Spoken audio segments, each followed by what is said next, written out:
그가 찔림은 우리의 허물 때문이요 그가 상함은 우리의 죄악 때문이라. 그가 징계를 받음으로 우리는 평안을 누리고 그가 채찍에 맞음으로 우리는 나음을 받았도다. 우리는 다 양 같아서 그릇 행하여 각기 제 길로 갔거늘 여호와께서는 우리 모두의 죄악을 그에게 담당시키셨도다. 아멘. 하나님 아버지, 오늘 이 새벽에도 우리를 주의 종으로 부르시어 은총이 가득한 시간을 주셔서 감사드립니다. 주님의 십자가의 고난을 기억하며 예배하오니 십자가의 은혜, 십자가의 사건, 십자가의 의미가 저희 마음에 그리고 삶 가운데 가득하도록 우리를 깨워 주옵소서. 이 시간 말씀 가운데 함께 하시고 선포된 말씀을 통해 변화된 삶, 깨어있는 성도가 되게 하여 주옵소서. 십자가의 고난을 묵상하면서 주님께 붙들리는 삶이 되게 하시고 주님께서 저희 인생 가운데 빛으로 오셔서 무너진 모든 것들이 다 회복되게 하여 주옵소서. 예수님의 이름으로 기원하옵나이다. 아멘. 다 같이 신앙 고백합니다. 나는 전능하신 아버지 하나님 천지의 창조주를 믿습니다. 나는 그의 유일하신 아들 우리 주 예수 그리스도를 믿습니다. 그는 성령으로 잉태되어 동정녀 마리아에게서 나시고 본디오 빌라도에게 고난을 받아 십자가에 못 박혀 죽으시고 장사된 지 사흘 만에 죽은 자 가운데서 다시 살아나셨으며 하늘에 오르시어 전능하신 아버지 하나님 우편에 앉아 계시다가 거기로부터 살아있는 자와 죽은 자를 심판하러 오십니다. 나는 성령을 믿으며 거룩한 공교회와 성도의 교제와 죄를 용서받는 것과 몸의 부활과 영생을 믿습니다. 아멘. 찬송가 151장입니다.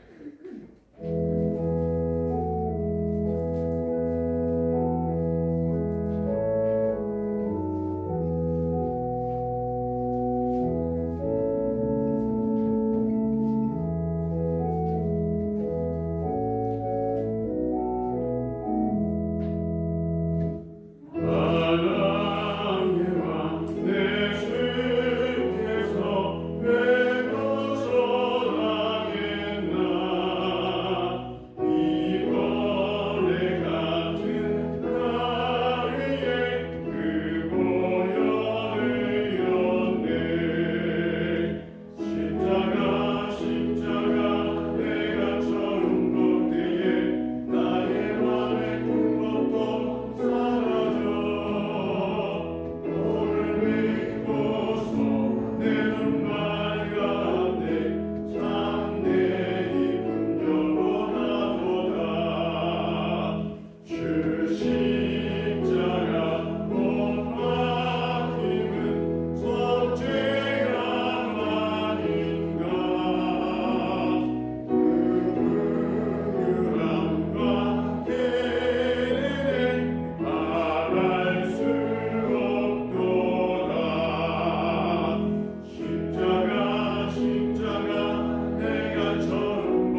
우리를 구원하여 주신 하나님 예수 그리스도의 고난을 묵상하며 고난 주간 특별 기도 이름하여 주님 앞에 기도하게 하시니 감사드립니다. 아무런 죄 없이 인류의 죄짐을 담당하사 피 흘려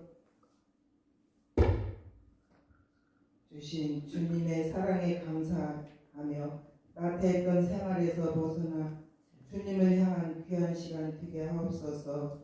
주님의 희생 없이는 구원받을 수 없음을 알게 하신 주님, 전 세계가 코로나19로 말미암아 어려운 국면에 있는 백성들 긍휼히 여기시고 하루하루 십자가의 사랑과 은혜 가운데 어두운 세상을 이기며 살아가는 주의 권속들 들 수 있도록 은혜 더하여 주옵소서.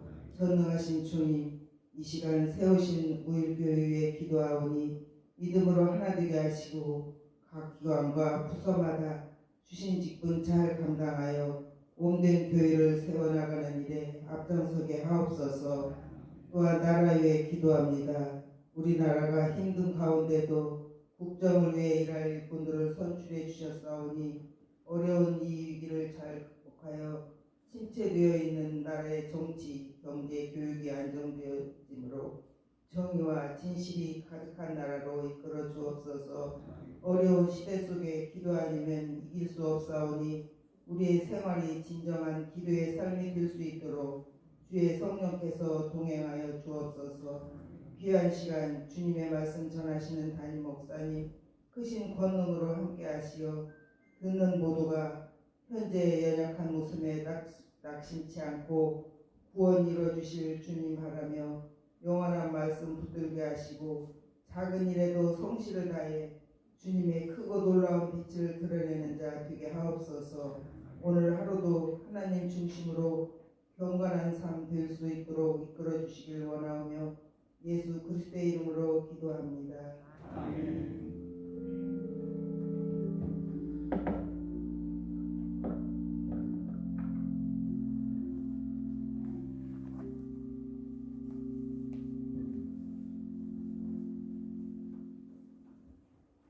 오늘 우리에게 주신 하나님의 말씀은 요한복음 19장 23절부터 27절까지입니다.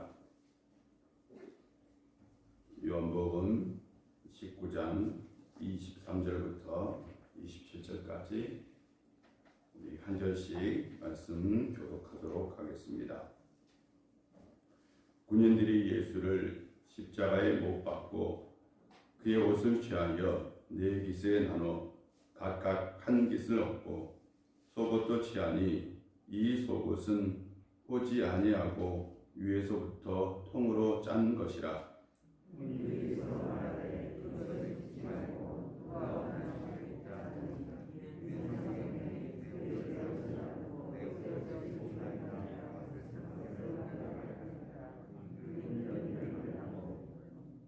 예수의 십자가 곁에는 그 어머니와 이모와 글로바의 아내 마리아와 막달라 마리아가 섰는지라.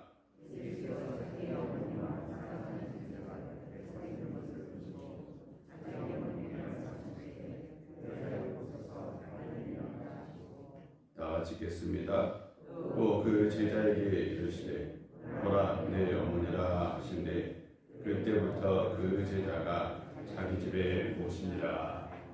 아멘. 세 번째 봐도 반갑습니다. 세 번째 봐도 참 좋습니다.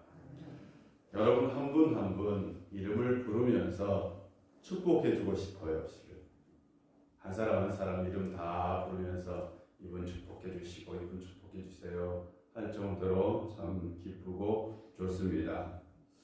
예배당이 그리웠을 여러분들에게 하나님께서 틀림없이 함께 해주시고 이 예배당이 복의 처소가 될 줄로 믿습니다. 아멘. 여러분 이 예배당에서 기도할 때에 하나님께서 반드시 여러분 가운데 함께 하실 겁니다. 지난주 월요일에 시골에 있는 작은 아버님과 식사를 했어요.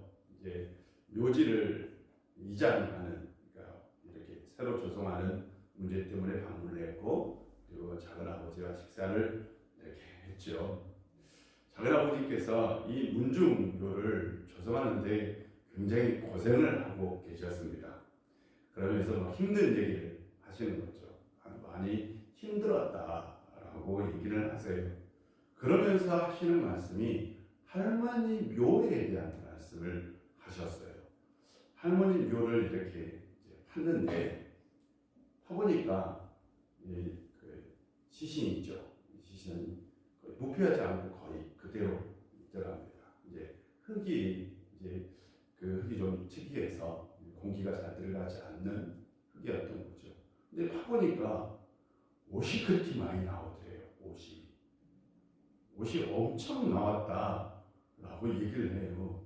제가 그 얘기를 듣는 순간 그런 거지 할머니니까 그런 생각을 하게 되었어요. 저에게는 할머니고 작은 아버지에게는 어머니죠. 어머니는 할머니. 저희 할머니 당연히 저와 어렸을 때 같이 살았죠. 그런데 할머니에게는 특이한 습관이 하나 있었습니다. 자식들이 옷을 사줘요. 옷을 사주면 이 옷을 입지 않고 장롱에 다 쌓아둡니다. 신기하세요. 그래서 제발 할머니 옷 좀 입으세요. 아까워서 안 입으셔요. 아까워서 안 입고 새 옷을 쌓아두고 계절마다 한 2벌, 3벌로 고치시는 것 같아요. 그냥 그 옷도 입고 그 옷도 입고 빨아서 또 입고 빨아서 또 입고. 그래서 자식들이 제발 좀 옷 좀 입고 다니시라고. 그래도 양놈에는 여전히 새 옷이 이렇게 쌓여 있었습니다. 돌아가실 때에도 그 옷이 쌓여 있었어요. 그래서 어떻게 해요? 자식들이 그 쌓인 옷을 그대로 같이 좀 묻어준 것 같아요. 제가 그 얘기를 들으면서 이런 생각이 들었어요. 할머니죠. 우리 작은아버지는 어머니 사랑한다고 이 한나라 갈 때에 그 옷 다 무덤에 묻어드렸지만 그 옷 가져갈 수 있는 건 아니지요. 한나라 가져갈 수 있는 건 하나도 없는 거죠. 그냥 이 세상에 있는 것은 이 세상에서 다 썩어버린 거죠. 세상 물건은 이 세상에서 다 사라지게 되어 있습니다. 하나님 나라에 가져갈 수 있는 건 실상은 하나도 없습니다. 이 세상 어떤 보아도 하늘나라 갈 때에는 하나도 가져가지 못하는 거죠. 우리가 이 세상에 살면서 우리는 더 많은 것을 가지려고 막 움키고 살지만 실은 하늘나라 갈 때는 하나도 소용이 없는 겁니다. 물론 이 세상 살 때는 필요한 겁니다. 이 세상 살 때는 유익하고 이 세상 살 때는 좋은 겁니다. 그러나 하늘나라 갈 때는 아무 소용이 없는 것, 그것이 이 세상 것입니다. 그런데 우리는 그것을 움킬 줄 알아도 나눌 줄은 모릅니다. 우리가 십자가의 고난을 묵상하면서 어떤 삶을 살아야 할까요? 하는 거죠. 오늘 우리가 읽은 본문은 예수님께서 십자가에 달려 있을 때에 일어난 일입니다. 예수님께서는 밤을 새셨죠. 그리고 나서 태형을 당하셨고요. 피를 많이 흘리셨습니다. 아마 십자가에 계셨을 때에는 굉장히 지쳐 있었을 것 같고 아마 육신도 기력이 다 쇠하고 정신도 혼미해져 있었을 아마 그런 어려운 상황 가운데 십자가 안에서는 아주 특별한 일이 하나 일어났던 거죠. 그건 곧 예수님의 옷을 나누는 사건입니다. 요즘은 우리가 옷을 패션으로 입습니다. 대부분 여러분 옷을 입는 건 요즘은 다 이제 패션, 어떤 옷을 부리려고 입는 성향이 강해요. 그런데 예전에는 예수님 시대만 해도 패션, 이건 일반인들에게는 상상할 수 없는 일입니다. 그 당시 사람들에게 옷은 몸을 보호하는 기능을 하는 자산과 같은 것이었어요. 예수님 시대의 옷은 대부분 인생 한 벌, 또는 2벌, 한 벌밖에 없었어요. 그러니까 옷은 자산이었죠. 굉장히 귀한 것이었습니다. 그래서요, 이게 십자가형이 처형이 되면 그 옷이 남는데, 옷은 바로 대부분 그 십자가형을 처형하는 군인들의 몫이었다고 그래요. 그래서 군인들이 예수님의 옷을, 겉옷을 4조각으로 나누어서 그것을 한 조각씩 나누어 가졌어요. 우리는 상상할 수 없지만 그 당시에는 옷이 귀했기 때문에 그게 가능한 겁니다. 그렇게 보면 아마 예수님의 그 십자가형을 집행했던 군인은 4명이었던 것으로 추정이 됩니다. 그들은 예수님의 겉옷을 4조각으로 나누어서 하나씩 가졌어요. 그리고 다음 남은 것이 속옷입니다. 속에 입던 옷. 이 속에 입는 옷은 통으로 짠 옷입니다. 통으로 짠 옷. 그러니까 이게 이은 데가 없는 옷이라고 생각하시면 돼요. 우리의 옷은 지금 다 이어져 있잖아요. 그런데 그 당시 이 속옷은 이은 데가 하나도 없는 그냥 통으로 그대로 만든 옷이었다고 그래요.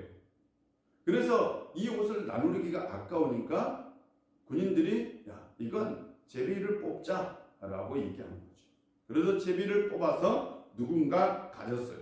그런데 요한은 이것을 시편 22편 18절 그 하나님의 말씀이 성취된 것으로 봅니다. 이것은 무엇을 의미할까요? 당시 제사장은 통으로 짠 옷만 입어야 했어요. 당시 제사장. 절대로 이은 데가 있는 옷을 입어서는 안 되었습니다. 그래서 요한은 이 옷이 통으로 짠 옷, 이은 데가 없는 옷인데 제사장의 옷과 같은 의미를 가지고 있다. 그래서 예수님은 십자가 위에서 대제사장이 되셨다라는 것을 보여주고 있는 것이다 라는 의미를 가지고 있습니다. 예수님께서 십자가 위에서 지금 달리셨어요. 그 아래에서 군병들이 예수님의 겉옷과 속옷을 나누어 가졌습니다. 무엇을 의미할까요? 예수님은 십자가 위에서 아무것도 가진 것 없이 마지막 모든 것까지 다 내어주셨습니다. 십자가 위에서는 이 세상 것이 쓸모가 없어요. 세상에 어떤 것도 필요가 없는 거죠. 겉옷도 속옷도 필요 없습니다. 그 당시 겉옷은 자산이라니까요. 유일한 자산이었던 겉옷까지 예수님은 다 내어드린 거죠. 소유가 없는 삶을 살았던 예수님, 그 자산이었던 겉옷까지도 사람들에게 내어주시고 빈몸으로 온 상태 그대로 다시 빈몸으로 가신 거죠. 십자가 위에서 예수님 그 마지막 옷까지도 사람들에게 내어주었다면 십자가를 바라보고 있는 우리는 어떤 삶을 살아야 할까요? 예수님의 고난을 묵상하면서 우리는 어떤 삶을 실천하며 살아야 할까요? 하는 거죠. 두 번째 사건은 예수님께서 어머니를 부탁한 사건입니다. 예수님께서 십자가에 매달릴 때에 그 아래에 4명의 여인과 1명의 제자가 있었어요. 어머니 마리아, 이모, 그리고 또 다른 마리아 2명, 골로바의 아내 마리아와 막달라 마리아가 있었다라고 얘기합니다. 그리고 사랑하는 제자, 그 제자는 요한입니다. 예수님께서 어머니에게 여자여 라고 얘기합니다. 이게 무리한 표현은 아닙니다. 예수님께서는 이미 이전에도 이런 표현을 사용하셨어요. 가나 혼인잔치에서 예수님이 어머니에게 여자여 나와 무슨 상관이 있습니까? 라는 말씀을 하셨어요. 그 당시 이게요 무리한 표현이 아니라 굉장히 존칭하는 표현이었다고 얘기합니다. 여자여 보십시오. 아들입니다. 예수님께서 십자가에 달리셨어요. 그리고 어머니에게 이렇게 얘기합니다. 아들입니다. 이건 굉장히 애절한 표현이죠. 제가 아들입니다. 아들이 여기에 있습니다. 라는 그런 의미를 가지고 있습니다. 그리고 나서 그 사랑하는 제자에게 내 어머니다 라고 얘기합니다. 그 사랑하는 제자는 그때부터 라고 얘기합니다. 예수님에게 어머니는 어떤 존재였을까요? 하는 거죠. 예수님 모든 사역을 유일하게 이해했던 사람, 어머니죠. 예수님이 태어날 때부터 마리아는 예수님이 특별한 존재라는 걸 알았지요. 왜? 결혼하지 않는 여인이 임신을 했어요. 이건 당시 유대사회에서 돌에 맞아 죽을 일입니다. 그런데 천사가 현몽하여 성령으로 잉태된 것이다 라고 가르쳐 준 거죠. 마리아는 그것을 받아들입니다. 예수님이 12살 때에도 그 누구보다 예수님을 신뢰했습니다. 예수님에게는 4명의 동생과 또 누이, 여동생이 있었어요. 그 누구도 예수님의 그 삶을 이해하지 못했습니다. 그러나 마리아는 달랐죠. 어머니 마리아는 이해했기 때문에 바로 그 마지막 길 십자가의 현장에 서 있었던 것입니다. 예수님에게 어머니는 세상의 어머니와 같은 존재죠. 세상에서 가장 자식을 사랑하는 사람은 어머니잖아요. 이 세상에서 가장 자식을 사랑하는 사람 누구요? 어머니요. 그런데 마리아는 그 어머니의 이상 존재였죠. 예수님에게 마리아는 바로 이 세상 어머니를 뛰어넘는, 자신은 이 세상에서 유일하게 공생애를 이해해 줄 수 있는 존재, 그 존재가 바로 마리아입니다. 어쩌면 예수님에게 어머니는 보이지 않는 최고의 자산, 무형의 자산, 세상의 어떤 것과도 바꿀 수 없는 존재, 그 존재가 어머니죠. 그러나 십자가 위에서는 그 어머니도 같이 갈 수는 없는 겁니다. 십자가에서는 그 사랑하는 어머니도 포기해야 합니다. 사랑하는 어머니를 포기해야 했기 때문에 그 어머니를 바로 사랑하는 제자에게 위탁하는 거죠. 그렇다면 사랑하는 제자에게 왜 위탁했을까요? 하는 거죠. 오늘 본문에 이모가 나옵니다. 이모. 예수님에게 이모가 있어요. 이 이모가 누구일까? 대부분의 학자들은 바로 세베대의 아내라고 얘기합니다. 세베대의 아내는 야고보와 요한의 어머니를 얘기합니다. 한 번은 이 세베대의 아내가 예수님에게 우리 아들이 예수님께서 왕위에 오를 때에 한 사람은 오른쪽에, 한 사람은 왼쪽에 자리를 요구했어요. 모든 어머니들은 자식 앞에서 다 욕심쟁이가 되잖아. 여러분도 그렇잖아요. 자식 앞에서는 이 세상 어머니들이 다 욕심쟁이가 되는 것 같아요.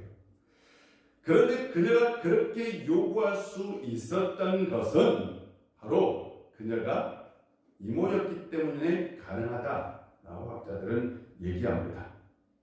이제 혼자가 될 마리아, 예수님은 바로 자신의 사촌인 누구? 요한에게 예수님을 위탁한, 이 어머니를 좀 맡아달라라고 요청한 거죠. 즉 가족의 의무를 좀 감당해달라. 내 사랑하는 어머니를 너에게 부탁한다라고 얘기한 거죠. 이제 어머니와도 헤어져야 하기 때문에, 어머니가 아무리 좋아도 십자가 위에서는 같이 갈 수 없기 때문에, 죽음과 함께 할 수 없기 때문에 그 어머니를 요한에게 부탁한 겁니다. 그렇다면 십자가는 뭔가요? 십자가는 나누는 거죠. 나누는 거죠.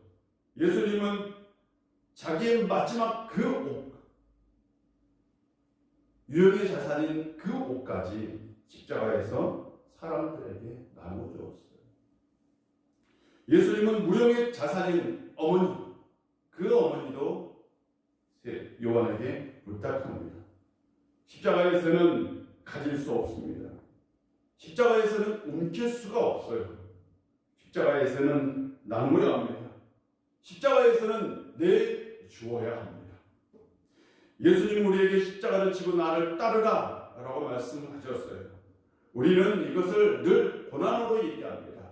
내가 어떤 고난 가운데, 고통 가운데 내가 져야 할 십자가라고 해석하는 경향이 있습니다. 틀린 건 아닙니다.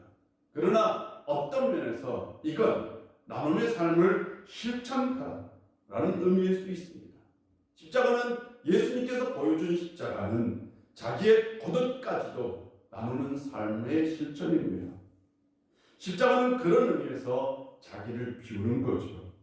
그래서 십자가를 지는 게 실상은 어렵습니다. 쉽지 않는 거죠. 코로나 바이러스가 대구에 급속하게 퍼질 때에 전국에 있는 의사, 간호사들이 달려갔어요. 코로나는 전염력이 빨라서 의료진들도 감염될 수 있었습니다. 그러나 의사, 간호사들은 그 대구에 부족한 의료진들을 바로 도와주기 위해서 달려갔어요. 이게 뭘까? 십자가를 지는 게 아닐까? 대구에서 자가격리 주는 사람들, 봉사하는 사람들, 그들을 위해서 강주에 있는 어머니들이 도시락을 매일마다 몇백 개, 몇천 개씩 만들어서 바로 대구에 보냈어요. 대구와 광주는 달빛 동맹으로 연결된 자매 도시입니다. 어려울 때의 강주의 어머니들이 대구의 사람들을 도와주었던 거죠. 이것이 곧 십자가를 지는 게 아닐까요? 전국에 마스크 대란이 일어나고 결국 정부에서는 마스크 오브제를 실시하였습니다. 그런데 마스크 오브제를 실시할 때 어떤 사람들은 마스크를 사는 걸 포기했다고 얘기해요. 왜? 나보다 더 급한 사람들이 마스크를 사도록 하기 위해서. 저도요, 실은 마스크를 산 게 최근입니다. 그전까지는 그냥 일회용 마스크, 일회용 마스크를 흔히 치과용 마스크라고 얘기해요. 저 치과용 마스크를 막 며칠씩 쓰고 다녔어요. 며칠씩 쓰고 다녔어요. 나보다 더 필요한 사람이 있겠지. KF94 마스크는 나보다 필요한 사람이 있겠지. 그래가지고 처음에는 제가 사지 않았습니다. 어떻게 보면 이것도 작은 것이지만 십자가를 지는 게 아닐까. 십자가를 지는 것이 거창하고 화려한 것이 아니라 삶의 현장 가운데 내가 나눌 수 있는 조그마한 것이라도 나눈다면 그것이 진정 십자가를 지는 겁니다. 우리나라가 코로나 사태를 잘 대응했던 것 중에 하나는 이런 나눔의 정신을 실천했기 때문입니다. 우리는 사재기를 하지 않았어요. 우리나라에서는 사재기가 없었어요. 제가 한 번은 이 마트를 가니까 글쎄 짜파구리가 있는, 짜파게티가 있는 거예요. 짜파게티 몰라요? 아시죠? 짜파게티를 사면 반드시 너구리도 사야 돼요. 그래서 짜파게티 한 봉지, 너구리 한 봉지, 그리고 삼각라면 하나, 그리고 좋아하는 라면 하나 사가지고 집에를 갔더니 아내가 하는 얘기가 당신 사재기 한 거 아니야? 라고 얘기를 들었어요. 네, 물론 사재기가 아니었습니다. 좋아하는 음식을 산 거죠. 예. 우리는요, 때로는 간접적 나눔, 내가 사재기를 하지 않음으로써 간접적인 나눔을 실천했습니다. 이런 것을 통해서 우리는 이 어려움을 다 극복해 냈습니다. 직접적 나눔이든 간접적 나눔이든 어려울 때에 이 나눔의 정신을 실천한다면 그것이 곧 십자가를 지는 것입니다. 사랑하는 성도 여러분, 지금도 누군가는 어려울 수 있습니다. 어려울 때에 내가 조금이라도 내 것을 나눠줄 수 있다면 그것이 곧 십자가의 삶을 사는 것이라 확신합니다. 십자가는 움키는 것이 아니라 나누는 것입니다.